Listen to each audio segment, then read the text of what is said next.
பல இடத்துல சில சூழ்நிலையில கர்த்தர் உங்களை கொண்டு போயிட்டு திருப்பி கொண்டு வருவது நீங்க இவ்வளவுதான் காண்பிக்கிறதற்கல்ல, உங்களை நடத்துகிறவர் யார் என்பதை காண்பிப்பதற்காக. பவுலின் கையில் அந்த விஷப்பூச்சி கடிக்கிறதற்கு கர்த்தர் அனுமதித்தது, மெலித்தா தீவில் போகும்படி அனுமதித்தது கர்த்தர். ஆமென். பவுல் சொன்னதுனாலதான் அத்தனை பேரும் அந்த தீவுக்குள் வருகிறார்கள். எல்லாரும் விறகு எடுத்து போடும்போது அத்தனை விறகு இல்லாத ஒரு விஷப்பூச்சி சரியா பவுல் எடுத்த விறகுல இருந்து அந்த விறகுல இந்த விஷப்பூச்சி அப்படியே விழுந்து செத்திருக்க வேண்டியது. அது விழுந்து சாகாம சரியா பவுல் கையை கவ்வி அது தொங்கிட்டு இருந்துச்சான். எல்லா கண்களும் பார்த்து ஆமா சரியா பவுல் கையில கவ்வ விட்டு ஆண்டவர். இப்படி ஒரு சூழ்நிலை கர்த்தர் அனுமதித்த ரீசன் என்ன?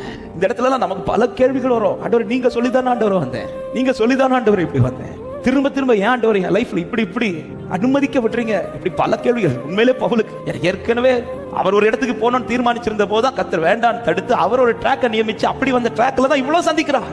ஒரு கொடுக்காட்டை சந்தித்து முடிஞ்சிச்சு நினைச்ச இடத்துல சொல்றார், நீங்க எல்லாரும் இதுல விழுவீங்க ஆனா சாக மாட்டீங்க சொல்லி அங்க தப்பிச்சு மெலித்தா தீவுக்கு வந்து இவ்வளவு பெரிய ஒரு பிரச்சனையை சந்திச்சு மெலித்தா தீவுல கொஞ்சம் வந்து ஆறுதல் அடையலான நெருப்பை போட்டு அந்த குளிர்ல காயலான்னு இருந்தா அடுத்த ஒரு பெரிய பிரச்சனை சந்திக்கிறார். ஆமாம். விஷப்பூச்சி அத்தனை பேர் பார்த்து இப்போ சொல்றாங்க இவன் தான் கொலைபாதகன். ஏற்கனவே பூச்சி கவ்வினதுக்கு எனக்கு என்ன பதில் சொல்லணும் தெரியல. அது போக என்ன சுற்றி இருக்கிறவங்க பேசுற வார்த்தை இதுக்கு நான் இந்த இடத்துல நான் பாருங்க பவுல் ஒரு பதட்டமும் படல, யாருக்கு எந்த பதிலும் சொல்லல. பதறாதீங்க, பதில் சொல்லாதீங்க. கர்த்தர் சிலதை அனுமதித்தார் என்றால் கர்த்தர் பதில் சொல்லுவார்.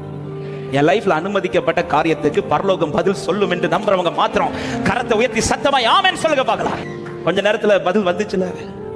பவுல் எந்த பதிலும் சொல்ல, அந்த பூச்சியை உதறி போட்டார். இப்ப அத்தனை பேரும் எவெல்லாம் அவனை குறித்து ஒரு அடையாளமா பேசின அத்தனை பேர் இப்ப வாய் சொல்லுது இவன் தேவனா இருப்பானோ.